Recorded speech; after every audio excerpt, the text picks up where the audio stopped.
Hello there everybody, it is me XFreezerBunny and welcome back to another Sims 4 speed building video. Today we're doing a speed build featuring new items and features that came with the Sims 4 kids room stuff. Okay, so this venue is called the Voidcritter Battle Arena, and this venue is not only a place for Voidcritter players to train their critters and also compete with other players. This place also serves as a restaurant, as a bar, as an arcade, and as a retail venue as well. So there's a lot going on in this venue, and I'm really excited. Honestly, you guys, I might say this for a lot of my other builds, but this is one of my favorite builds that I've ever done. And the reason for that is I was able to express a lot of my personal style in this build. You guys can see that probably the second you saw the thumbnail, you would immediately recognize that it's very similar to some of the builds that I did a while back, especially with the New Crest elementary and high schools. You guys can definitely see a lot of my graphic and bold, touches, I guess, or identity when I'm building. I like to consider my personal aesthetic and style of building as graphic and bold. So you guys will see a lot of that actually in this build. So right now we're working on this ombre rainbow effect. But what I did is that I angled the wall, which was painted in different colors, so that it would actually have an interesting play of light and shadow.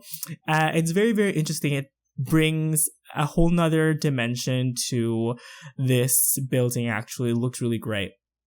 So Voidcritters is my favorite aspect of the Sims 4 kids room stuff. Basically, Voidcritters is like the Sims version of Pokemon or Digimon, in which you collect cards and use those cards to play kind of a digital battle arena using monsters that you own, and you train yourselves and you compete with other kids who also play the game as well. So, you can train your mythical creatures, and they will obviously get stronger, increasing your chances of winning. And yeah, this is basically a place to battle and to train and to meet other players as well. And as a huge gaming fan, this is literally up my alley. I've been gaming since I was a kid, I am a gamer at heart, and I'm pretty sure you guys can kind of tell that a little bit from the content that I have on my channel. Even though I mainly create Sims related content, I also do a lot of other games as well, even though they're not as successful. Okay. In this video, I actually want to talk about fads. Yes, fads with a D. That's F-A-D. Fads are basically trends that become popular for a short period of time. And a lot of people, most people, kind of follow them. And as time progresses, they will be replaced by another more recent fad. So some recent fads that I've noticed on the internet are getting tattoos, I guess, and also hoverboards as well. Those are really, really trendy fads. And also coloring your hair gray. I think that's a great example of fads that go out of style really quickly.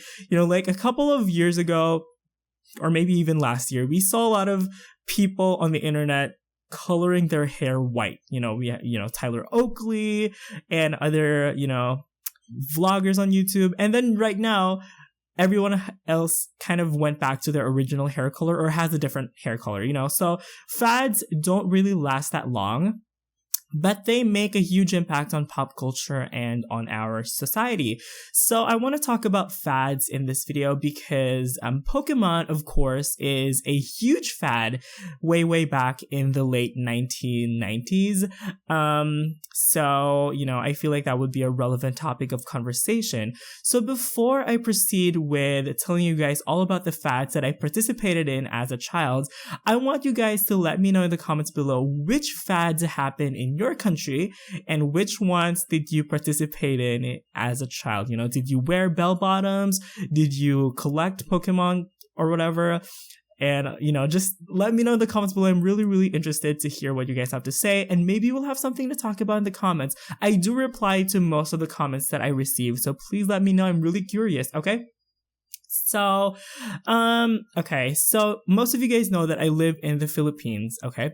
And my country's media is very, very much heavily influenced by Japanese media, actually, especially in the like the 1990s and early 2000s. We have a lot of Japanese media being shown all over the major channels here in the Philippines, and anime in particular has had a huge effect on Filipino generations, especially the younger generations. Everybody has anime as a part of their childhood, you know. Everybody watched anime growing up. Anime is aired regularly on all major networks in my country, and they're also dubbed in our local language. So it's very easy for children to, get addicted to it and, kind of like really invest a lot of time into it. So, anime brings with it a lot of fads that happened during my childhood. Some of these are, of course, as I mentioned earlier, Pokemon and Digimon are probably the biggest ones, but some other big ones that I don't think happened in the States are Yu-Gi-Oh! And Beyblade, for example. Crush Gear, Zoids, all those things are basically toys, but they originally started as anime television series, and then, the creators of them decided to make a line of toys, and they became really, really popular. So I'm very curious if like Beyblade or Crush Gear or Yu-Gi-Oh happen in your guys' country. Other fads, I guess, that are very similar to this are probably Dungeons and Dragons or Star Wars, those things that have huge fan bases. And the reason why I'm bringing this up is because I feel like this Void Critters situation is gonna have a huge fan base. You guys can see me make here like a ribbon, like a ribbon sculpture on the outside of this building to showcase all 20 Void Critters that came with the Sims 4 Kids Room stuff. So there are different species of these, or like different kinds. The one that we're placing right now are air types or wind types. And then this other one, I believe, is the second one is like the earth type or the land type. And then there's also like a fire type. And then there's also a water type. And then there's a fifth type known as the void type, which is probably like a ghost type of thing or whatever. Right now we're placing the water types. So one of them looks a lot like Squirtle, by the way. Like that is literally the most the most obvious Pokemon reference.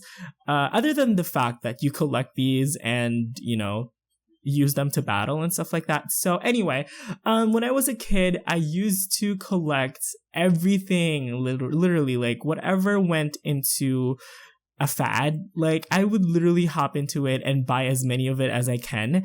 Like when Yu-Gi-Oh became popular, I collected so many Yu-Gi-Oh cards. If you guys don't know what Yu-Gi-Oh is, it's an anime like about a card game, and basically I collected so many different decks to have as many cards as I have, and trying to find the rare cards and stuff like that. It was crazy. Like I was obsessed. Like that's how much obsessed I am. Like Beyblade as well. Beyblade is a top.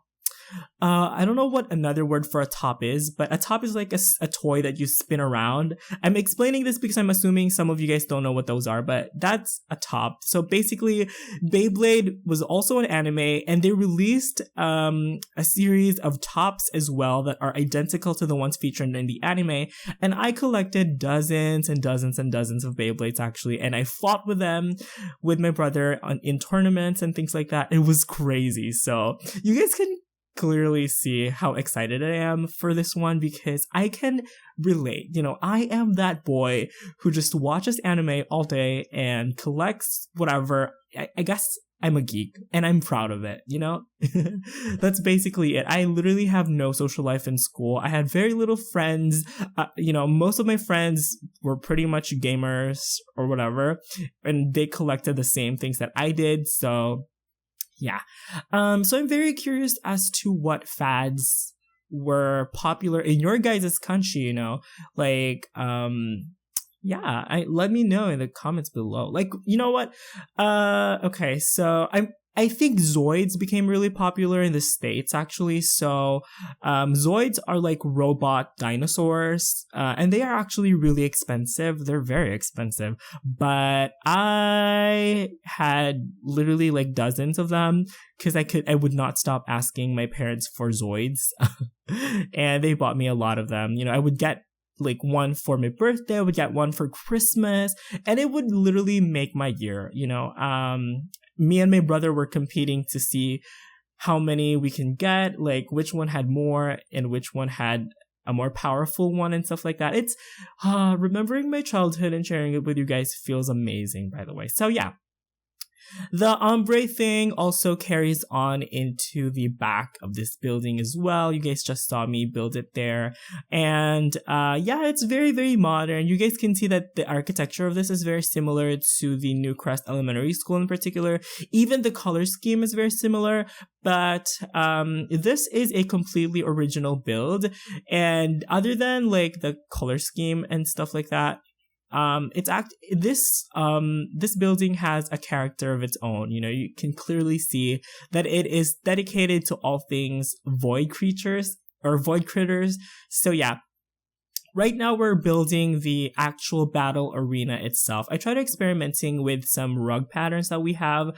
I wanted to have a really, really elaborate rug pattern.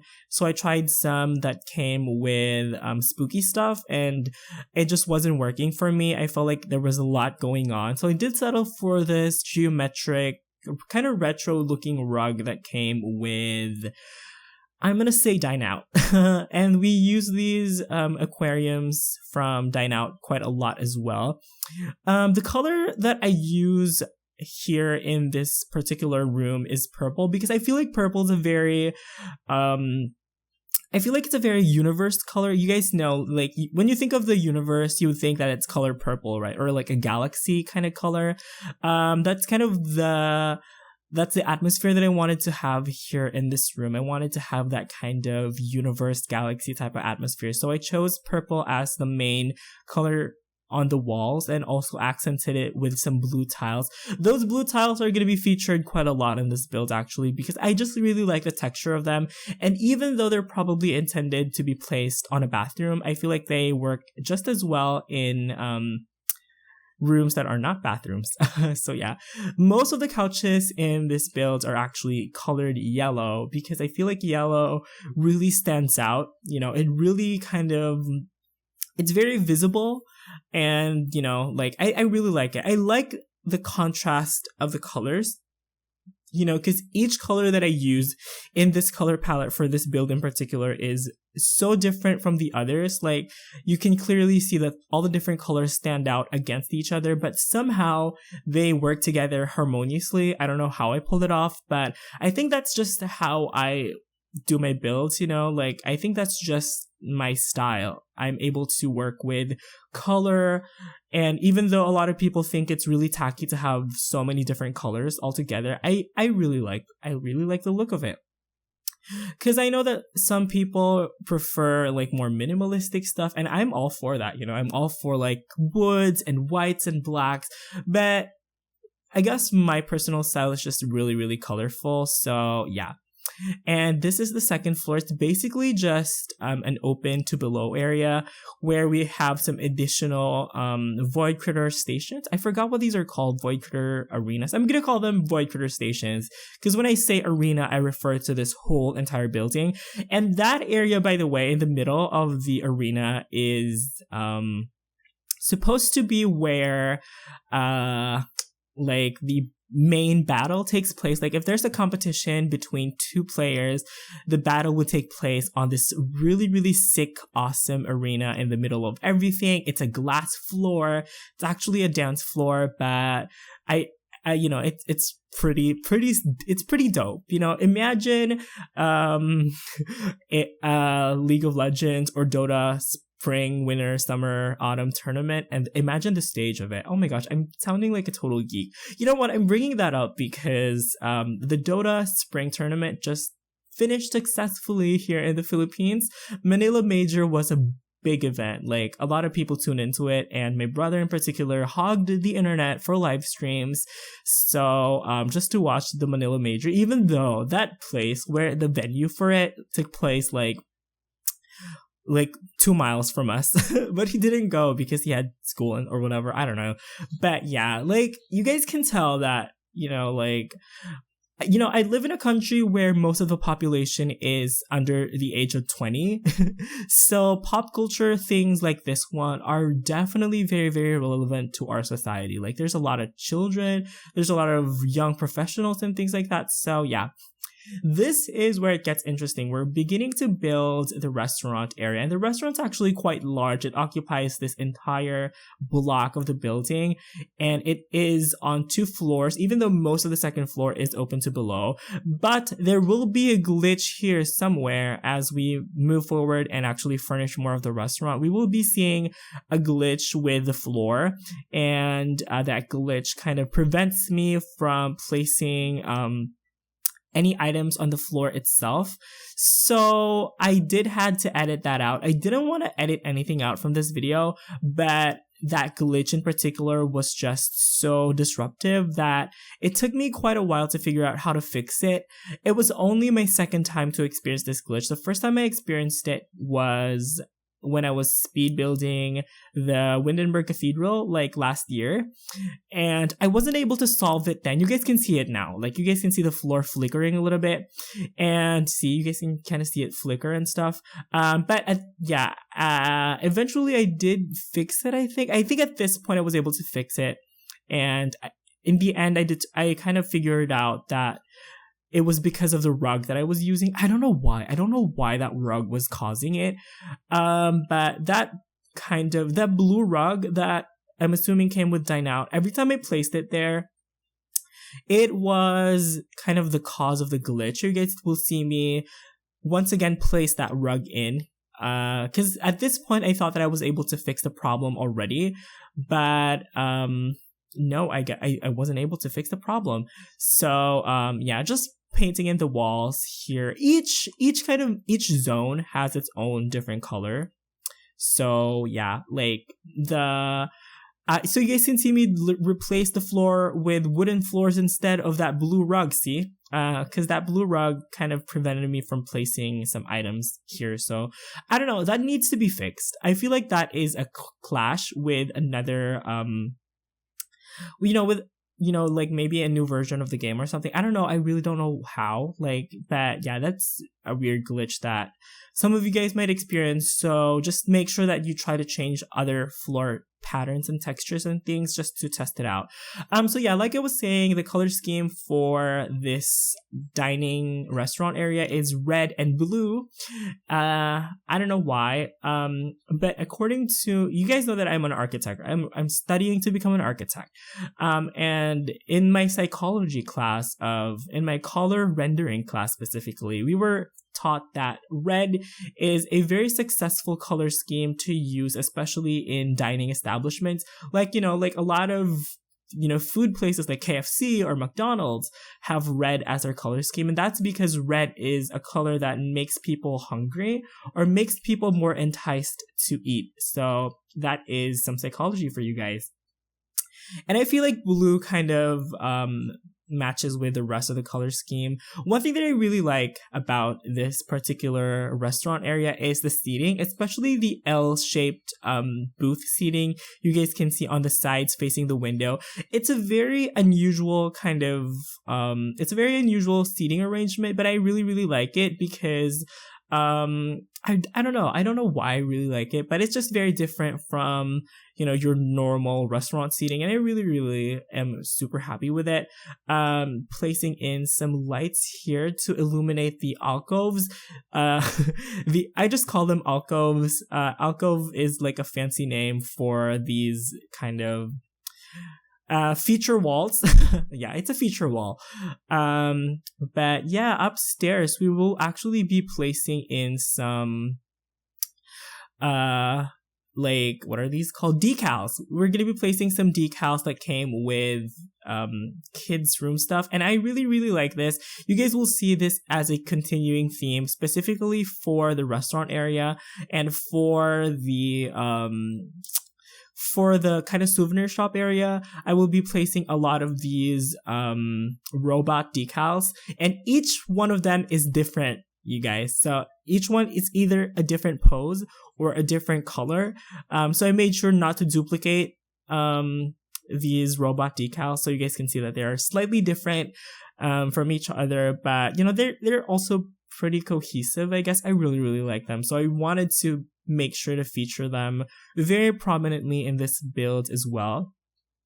Also, another kind of thing that I always do in my builds is place some of those fluorescent lights on underneath counter cabinets that I place very low near the ground. I don't know why, but I just really like it. I like placing those fluorescent lights almost on the floor. So yeah, experimenting with some windows, really didn't achieve anything because I did revert back to just those normal windows over there. And upstairs, we're going to be placing in a bar, which is a little bit unusual, I guess. I'm pretty sure some of you guys will probably point out the fact that there is a bar and this venue is specifically for kids. But what I did is I tried to place the bar in a very isolated and remote location. So even though there is a bar, the kids still, you know, could not find it easy to get to it, I guess, or whatever. Because let's be real, you know, even though the kids are playing and having a lot of fun in this place, we have to think about the adults. Let's think about the adults for a second. You know, the kids are having so much fun playing with their void critters and stuff, you know, training their void critters, entering tournaments, but the adults have nothing to do. So I placed that bar there just so the adults can have a little bit of entertainment. So right now we are working on the souvenir shop area, or just like it's just basically a toy store. And yes, you can also operate this as a retail venue because it does satisfy all those requirements. Retail and restaurant venues are, you know, the requirements for retail and restaurant venues are satisfied. So if you guys want to do it, then go ahead. But this is kind of like the souvenir shop idea. You guys know where there's like a Pokemon store, you guys get it? Or like a Digimon store, or like a Hello Kitty store. This is basically what it is. There isn't that much actual toys of like what are those, like, of void critters, but there's a couple of plushies and a couple of robots that I did place here, and the rest of the toys that I used to furnish this toy store are either base game or toys that came with another expansion pack, or yeah, I don't use any custom content. By the way, you guys can download this lot. The links will be in the description below if you guys want to. But once again, I tried to kind of give this place a different color. So the predominant color scheme for the walls are yellow. And then we have some accent walls or alcoves in red and in that blue tile as well. Also placed these mannequins of kids, actually, which I felt like was a fun touch. I felt like placing these mannequins for kids specifically kind of emphasized the fact that this venue is specifically for the kids, you know, and I think that's great because kids have always been largely ignored in the game. Other than going to school, going to sleep, and whatever, they really don't have much interactions. So I'm really happy that they finally got a little bit of attention in this expansion pack. They are the focus of this expansion pack. So yeah. So I was able to use these rugs that came with spooky stuff very, very successfully. I love the patterns of it. They're kind of crazy, but you know, we're at that point in the builds where it's just freaking crazy, you know, like there's a lot of color, there's a lot of bold, sharp angles and lines, and it's like all craziness. But the more colorful it is, the more it stimulates your brain to be more active and to be more imaginative. And that is exactly what the kids need. They need imagination. They need stimulation to be more creative and to be more individualistic, I guess. So that's another piece of psychology for you guys as well. I really like that modern that modern dollhouse actually. I really appreciate it. I wish we had some smaller dollhouses in the game, like how we did in previous Sims games, because let's be real, the dollhouses in The Sims 4 are huge. Like, they are so freaking big. So yeah. Anyway, let's see here. I also really like that red light in the middle. Yeah, I also used that a couple of times in this build actually. So yeah. Right now we're just placing in some figurines or some action figures. By the way, in case you guys noticed that I'm pausing a little bit, that's because my mom was calling me a couple of times and I had to take her call. So I might pause for like 2 seconds. In real life, it's probably like 2 minutes, but I didn't bother editing it out because it really didn't make much of a difference in the actual video anyway. So yeah, placing in these toys, and these are actual toys actually in the game, and you can purchase these toys and place them in your toy box where your children can play with them. I did enlarge them a little bit because the original size of them is quite small and I didn't like how small they were, so I did enlarge them a little bit so that they would look like it filled up the shelves a little bit more. And then these are the toy box. We actually have 2 of these now. One of them came with kids room stuff, which is quite great. I didn't feel like the kids room stuff one kind of matched the look that we had, you know, the modern look. The kids room stuff looked a lot traditional, so I did not place it. And then over here, just adding in more toys. We have some really cute toys actually in the game, which is kind of sad because I don't really pay that much attention to my kids, to be honest, to be able to use these toys in my gameplay. But you know what? Kids room stuff kind of showed me that there is a lot of available gameplay for the kids. So yeah. And of course, I could not resist placing in the other kind of item that introduces new gameplay in kids room stuff, and that is the puppet theater. So yeah, there's only one puppet theater, but that's more than enough to get your Sims entertained and things like that. So I have to remember to actually dress up those kids so that so that it looks pretty awesome for you guys. So yeah. Anyway, just I'm just really happy with how this build turned out. Like, I know that, I don't know, just, you know, like, I know it's probably really similar to the Newcrest High School and Elementary School, but once again, like, it has its own character, it has its own unique flavor to it, and, you know, like, even though it looks really similar, at least the good thing about it is the fact that it is my voice, it's my aesthetic, it's my personal builds, and I feel like I've made a name for myself by doing all these colorful ombre things in the game anyway. So yeah, I feel like that's kind of my signature style. And by the way, that long pause like a minute ago was me talking to my mom on the phone once again. So yeah, surprisingly, you know what, I'm gonna be completely honest with you guys, I did not intend this lot to be as big as how it turned out in the end. Like, this thing turned out becoming much bigger than I was originally anticipating. I was like, oh, you know, it's probably like a small square with like an arena in between it.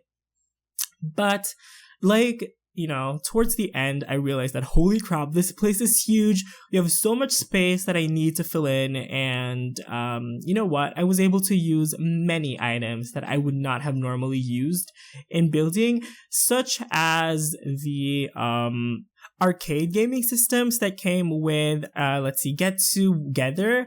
Get Together came with like one arcade table, and I really ignored it. Like, I haven't even like, you know, thought that much about it. But when I was scrolling through activities and skills or electronics, I saw this really cool arcade table, and I said to myself, okay, this would be a perfect addition to this venue.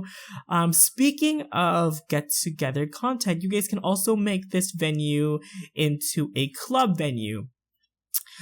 Specifically for the kids or whatever. I don't know what the requirements are. You get to decide your own requirements, I'm pretty sure, but yeah. So you guys just saw me make some bathrooms over there in one corner of this build, and once again, just placing in some alcoves. I like calling these alcoves because alcoves are kind of like feature walls that have like a specific thing that it's framing, and the alcoves in this particular build are framing some very, very beautiful graphic artwork that came with the Sims 4 Kids room stuff. So these are the arcade systems that I was talking about, and I have a room dedicated specifically for these. So your kids can not only come here to compete with their void critters, they can also compete using the arcade machine if they can do that. I haven't tested it yet, but we'll see. So yeah, once again, just trying to make everything nice and cohesive. So you guys will see me repeat a lot of the items that I used. So yeah. I really, really love those kind of orb ceiling lights. I really like those. And by the way, I was able to incorporate like this nice little rug that came with base game. Some of the base game rugs are beautiful. Like some of them are absolutely gorgeous, but they're just too big. They're just too huge for their own good. So, I don't usually go for big rugs, but this time I was able to place that beautiful blue geometric pattern abstract rug. Okay. And another feature in this community lot, actually, that's really fun as well, is a computer area. You need to have computers in order to buy your void critters. You can either purchase just one void critter for 25 simoleons or 5 of them, I believe, for 125 simoleons. So this is a nice little computer area for your Sims to, game on the computer or to, purchase their void critters. And this is a thing that I did that I absolutely love. I literally just was placing these random shelves on the wall, and then I just tried to be creative and put some actual lights inside of them so that it becomes a lighting fixture, a shelf, and a sculpture. How awesome is that? I really, really like that. And I feel like it brings a little bit more unique decoration into the computer area, because that room was that room was pretty boring. Sorry to say, that room was pretty boring, but when I added that kind of lighting fixture, it really changed everything and made it look really nice. So the bathrooms, we have some very nice blue color paint. I tried my best to give each room its own kind of color scheme so that it'll be easy to kind of distinguish from the rest of the outrageousness happening. So yeah, outside we have a fountain area, which is quite fun. We have like some signage, and we're also having this cute little mascot for void critters. I forgot the name of the mascot specifically, like the name escapes me, but it's the red kind of sloth one. Is it a sloth? I'm gonna say it's a sloth because it has the nails. I really wanted to choose the orange one because the orange one had like a really big smile on its face. But I don't know. I just went for red, which is actually the predominant color in this build. You guys will see like red has been used quite a lot, and the reason why I chose to use red is because red, for many cultures and for many countries, red is the color of aggression and competitiveness and energy. So, this is a place where you not only train your void critters, you also compete with other players. So there's definitely a predominance of the red color, but there's also a presence of pretty much every other color of the rainbow. So yeah. Upstairs, there's a playground, and it's pretty stiff. I really didn't put that much effort into making this place look nice because I was like, who wants to play on a playground if they have like the void critters downstairs, right? But the Sims still have the option, if they want to take a break and play on the jungle gym or on the spaceship thing. They can do that, get some fresh air and, refresh their minds, maybe grab a snack and have a snack over here on the tables and stuff. Yeah, pretty much like everything else is pretty stiff. It's not stiff as in not organic. Like everything is very well choreographed, everything is very geometric, and that carries on into the landscaping, which I kept very minimal. We only have actual landscaping happening here at the back of the building, and I used some bushes that were circular in shape, just to be more consistent with a geometric identity that I was able to establish in this build. So very late into this build, I discovered this awesome poster featuring all the characters from the Voidcritter lineup, which is awesome. I'm a little bit sad that I discovered it pretty late, so you guys will see me struggle to incorporate it in actual branding on the outside. I will actually replace some posters on the inside, but on the outside, you guys will see me literally try to force it in the facade, but the end result is actually pretty awesome. I'm really happy with how it turned out. This is my first attempt to use that poster as a main poster, and I did not like it because I feel like that just looked randomly placed there like an eyesore. So I took it out and I decided to place them on either side of these kind of like super tall staircase areas or whatever, like these super tall parts of the building. And I also changed that color featuring that like sculpture area. I changed it into like a very beautiful neon red and also incorporated some nice bright neon colors as well. So looks like that is going to be it for the speed build part of this video. Let's go ahead and cut into the floor plans. You guys can see all 3 levels of this build and I am so proud of it. And I'm really happy that for once a stuff pack inspired me to build one of my favorite builds ever. So I hope you guys enjoyed watching the speed builds, and if you guys haven't bought kids room stuff yet, please consider purchasing it for the void critters. That's definitely my favorite part. Please let me know in the comments below the fads that you participated in as a child. And yeah, I'm gonna go ahead and wrap up my commentary part of this video right here. Once again, please don't forget to hit that like, favorite, and subscribe button if you guys had fun watching this video, because it really does help out the channel a lot, okay? You all have an awesome day. Thank you guys so much for watching. Enjoy the rest of the video, and I will see you guys next time. Bye bye!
Wow.